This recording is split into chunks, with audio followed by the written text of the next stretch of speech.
Hello Virgo, Sun, Moon, Rising, and Venus signs. Kamusta kayo? Sana po ay nasa mabuti kayong kalagayan. Welcome back po sa Star Tarot. Kung bago kayo rito, welcome din kayo. Thank you for your support.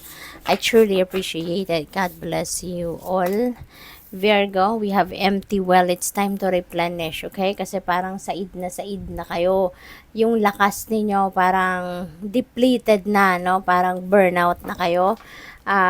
There's nothing left, no, sa inyong energy siguro, Virgo. Kaya it is important for you to replenish. It's time to recharge, okay? Give yourself time to do that. Kasi kawawa naman kayo kung kayo'y mahina ang katawan, hindi kayo healthy, mabilis kayong mapagod. Paano ninyo magagawa ang mga obligasyon at responsibilidad ninyo? Paano ninyo ma-fulfill yung mga duties and responsibilities ninyo, ang trabaho ninyo, papaano, 'di ba? Meron bang sasalo sa trabaho mo, sa ginagawa mo, 'di ba? Pero kayo pa rin yung magki-claim ng credit, 'di ba? Or kung hindi kayo ang gagawa, ano ang mangyayari? Baka wala talaga, zero performance, zero accomplishment, 'di ba? Kaya kailangan na bigyan ninyo ng oras, kahit konting panahon, kahit konting oras every day yung sarili ninyo na makapag-replenish kayo lagi ng lost energy ninyo. Magkaroon kayo ng time para makapagmuni-muni at makapagnilay-nilay. It is very, very important. Okay? So, what else? We have number 38, many mask, the authentic self. Okay? So, maybe kailangan na ninyong ilabas ngayon ng ang inyong honesty, yung authenticity. Focus kayo ngayon sa yung totoong kayo. Kung ano nararamdaman ninyo, ano yung iniisip ninyo, ilabas ninyo yan. Huwag kayong mahiya na i-express yung sarili ninyo. Huwag kayong mahiya i-express, sabihin, no, put into words kung ano yung talagang nararamdaman ninyo. No, para nang sa gayon makapag-communicate or mai-communicate ninyo yung totoo ninyong saloobin at totoo ninyong kung anong naiisip ninyo. Okay? We have number 2, beloved, radical acceptance. Ayan, so siguro meron na kayo ngayong pagtanggap, no? Radical acceptance about yourself, 'di ba? Baka meron mga parte pa ng sarili mo na hindi mo matanggap, no? Even before, baka hindi mo to na-appreciate, hindi mo to natatanggap, something like that. Or pwede rin na yung acceptance na to is acceptance of what is happening sa mundo, what is happening sa buhay ninyo, what is happening sa sarili ninyo, no? So maaaring ganun din ang ganap dito. What else? We have number 55, the farther gate, bold step forward.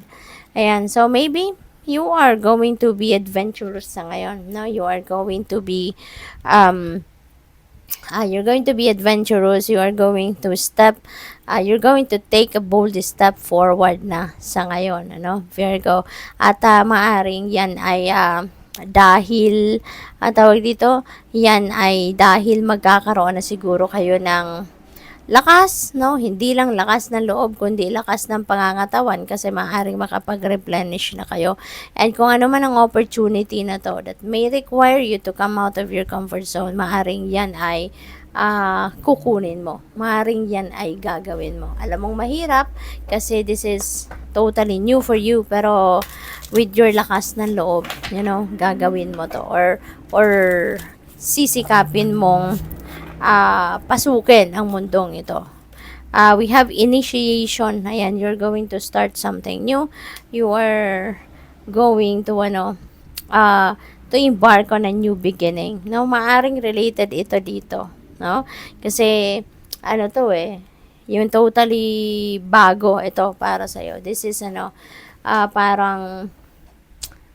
parang adventure ito para sa iyo, no? Pero regardless, no, talagang gagawin mo din, sisimulan mo ito. We have balance, kailangan mo ng balanse, kailangan mong ibalik ang balanse sa buhay ninyo, no, Virgo. Maaaring ang iba sa inyo rito ay sobrang focus lang kayo sa iilang bagay, sa iilang sitwasyon, no? but may mga nanineglect kayo. So, hindi maganda kasi magmamanifest ang problema dyan or mga obstacles, no, kapag meron tayong hindi na naaasikaso ang mga bagay sa buhay natin. Kaya, itong panawagan sa inyo, balansehin ninyo ang inyong sarili, okay? Para na lahat mabibigyan mo ng panahon, lahat maaalagaan mo. We have life blood. Ayan. So, baka nagkukulang kayo ng tubig, no? Baka literal, no? Literal na water ito na baka nagkukulang kayo, no? So, dagdagan nyo pa yung iniinom ninyo. Make sure na you're always hydrated. Make sure na lagi kayong umiinom ng fluids, no?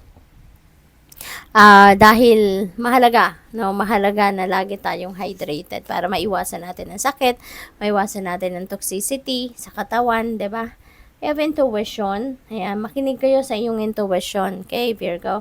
This is panawagan sa inyo. No? Na it's about time na for you to listen and follow what your intuition is telling you. Lalong-lalo na dito sa bold step na gagawin ninyo. So, you're divinely guided. Kaya importante na sundin ninyo ito, no? Yung gabay sa inyo ng universe. Kasi ito yung tutulong sa inyo, no? Na maisakatuparan ninyo yung mga bagay na gusto ninyong matupad, gusto ninyong ma-achieve, no? Gagabayan kayo nito towards the right path, towards the right direction. What else? We have 7 of Pentacles. Ayan. So, dito naman sa 7 of Pentacles, this is about yung pag-aani ninyo, no? Ng pag-aani ninyo ng fruit of your labor. Okay? Maari kasi ng iba sa inyo rito naghihintay na ng inyong naghihintay na ng bunga ng inyong pagsisikap, pero hindi pa tawag dito, hindi pa to ready para sa iyo. No, maaring may mga small successes ka nang nakukuha. Maaring may mga paunti-unti, meron ka ng mga tagumpay na nakukuha. But then, yung big time, no, na resulta or big time na outcome talaga o reward, no, ng trinabaho mo ay hindi pa siya handa para sa iyo. Kaya ka lang, just wait, no? Learn to wait, no? Learn to wait kasi 'di ba? Good things come to those who wait. Kaya learn to be patient and wait for the right time, okay? 6 of Cups, merong dito, merong pagbibisita. Maaring may reunion dito kayo with your family. Maaring buong pamilya ninyo, or baka bibisitahin mo lang yung mga anak mo kung meron ka ng anak, or bibisitahin mo yung person mo, or bibisitahin mo yung magulang mo. So, depende sa inyong sitwasyon, but definitely meron ditong pagtitipon, merong pagbabalik sa mga mahal ninyo sa buhay. Okay? What else? We have the Magician. Ayan, napakaganda. Kung meron kang rito, meron kang dream, no, na gusto mong maisakatuparan, may dream na gusto mong matupad, you're going to start doing that sa ngayon. You're going to start taking action para makalapit ka doon sa dream mo na iyan, so which is really good kasi nakikita mo na sa ngayon na ito na yung tamang panahon para pagtuunan mo ng pansin ito na yung tamang panahon para gawan mo ng paraan, no? Para ma-achieve mo na ito habang nandiyan yung mga posibilidad. We have 8 of Wands. Ayan. So, sa 8 of Wands, this is travel, no? Maaring meron kayong international travel na gagawin dito. It is also possible na ang iba sa inyo rito, merong mga iba't ibang klaseng wonderful opportunities, iba't ibang klaseng oportunidad, no?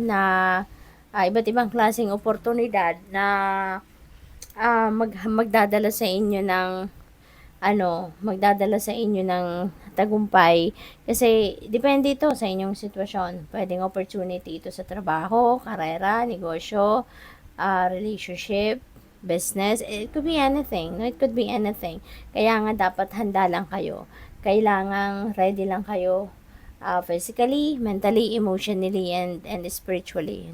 Kailangan lang fit and ready kayo for anything. Okay? So, good luck sa iyo. Thank you for watching.